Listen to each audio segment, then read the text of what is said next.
میں تو اپنے دوستوں کو کہا کرتا ہوں کہ جب بچوں کو خرچی کے پیسے دیں تو اس وقت ہی ان کو تھوڑے سے زیادہ دیں اور ان کو کہیں کہ یہ کسی اپنے کمزور دوست کو دینا، راستے کے اندر کوئی سائل ہوا تو اس کو دینا، اور وہ بھی ان کی عزت نفس کا خیال رکھتے ہوئے۔ یہ جو نمائش کا جذبہ پیدا ہو گیا اور یہ جو سیلفی کا زمانہ آیا، اور اس نے تو رہی صحیح کسر ہی نکال دی۔ وہ کسی زمانے میں کہتے تھے نیکی کر دریا میں ڈال، اور پھر وہ زمانہ آیا کہ نیکی کر اخبار میں ڈال، اور اب نیکی کر فیس بک پہ ڈال۔ اب تو وہ تقوی، وہ جو للہیت، وہ تو ختم ہوتی چلی جا رہی ہے۔ آج کل وہ اجتماعی شادیوں کا ایک رواج پیدا ہوا۔ ایک دفعہ مجبور ہو کے مجھے کہیں جانا بھی پڑا، تو وہ میرا پہلا اور آخری موقع تھا۔ تو میں نے وہاں کہا کہ آپ نے مجھے جس مقصد کے لیے بلایا ہے، میں اچھائی کے کاموں کی تحسین کرتا ہوں، لیکن یہ منظر آپ کا مجھے اچھا اس لیے نہیں لگا کہ زندگی میں 3 مرحلے ہر شخص پہ آتے ہیں جب وہ مہمان خصوصی ہوتا ہے۔ جب وہ پیدا ہوتا ہے، کالا کلوٹا بھی کیوں نہ ہو، سارے اسے دیکھنے آتے ہیں۔ جب وہ عروسی کا جوڑا پہنتا ہے، چاہے مرد ہے چاہے عورت، تو اس وقت بھی سارے لوگوں کی نگاہ کا مرکز ہوتا ہے۔ اور تیسرا، جب سفید کفن اوڑھ کے آخری منزل کی طرف چلتا ہے تو سارا شہر کہتا ہے چلو اس کا منہ دیکھائیں۔ بلکہ اس کا یہ پروٹوکول ہے کہ امام کعبہ بھی ہو تو وہ پیچھے کھڑا ہوگا، اس کے جنازے کو آگے رکھا جائے گا۔ یہ اس کا اعزاز ہے، یہ اس کی تکریم ہے۔ وقت کا غوث بھی ہو تو وہ بھی پیچھے کھڑا ہوگا، اس کا جنازہ آگے رکھا جائے گا، یہ اس کا اعزاز ہے۔ تو میں نے کہا یہ 3 موقع ہوتے ہیں کسی کمزور سے کمزور، غریب سے غریب، عاجز سے عاجز شخص کے لیے بھی عزت کے، اور آج آپ نے ان سے یہ موقع بھی چھین لیا کہ اسٹیج کے اوپر مخیر حضرات بیٹھے ہیں، اور ایک قطار میں بیٹیاں بیٹھی اور ایک قطار میں جو ہے وہ دلہے بیٹھے ہیں، اور ان سب کے رشتہ دار سامنے باراتی 20-20 40-40 لوگ آئے ہوئے ہیں۔ تو ان سب کی غربت کا ہم عملاً مذاق اڑا رہے ہیں۔ آج یہاں میں کسی کے چہرے کے اوپر خوشی نہیں دیکھ رہا، اگر مسکراہٹ ہے تو وہ مصنوعی مسکراہٹ ہے۔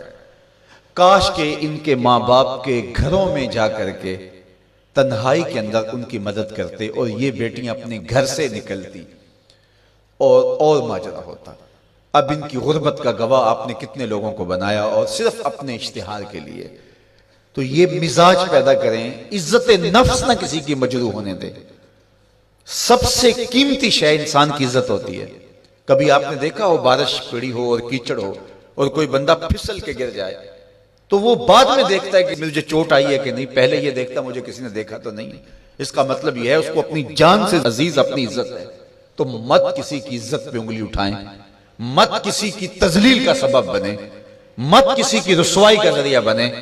لوگوں کو عزت دیں۔ جب تک غلامی موجود رہی، حضور نے فرمایا کہ جو خود کھاتے اسے کھلاؤ، جو خود پہنتے اسے پہناؤ۔ وہ تمہارے بھائی لگتے ہیں، ان کے ساتھ حسن سلوک کرو۔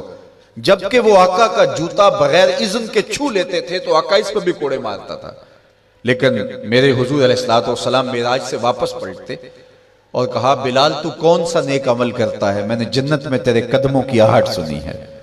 کیا خیال ہے ایسے ایک جملے نے دور غلامی کی ساری تھکن اتارنے دی ہوگی، اور غلام فرش اٹھ کے فراز عرش پہ نہیں پہنچ گیا ہوگا؟ یہ عزت دی ہے۔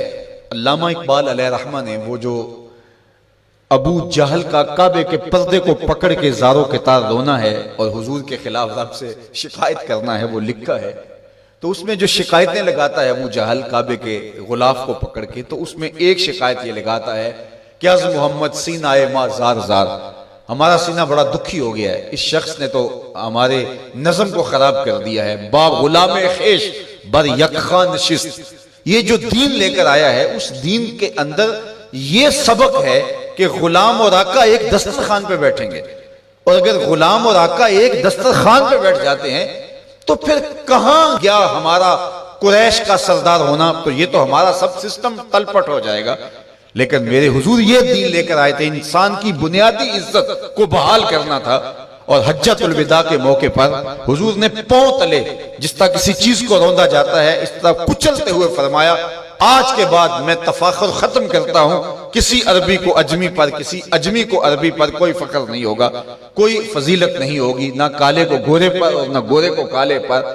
فضیلت کا معیار کیا ہے؟ ان اکرمکم عند اللہ اتقاکم، جو متقی ہوگا اللہ کے نزدیک وہی عزت والا ہوگا۔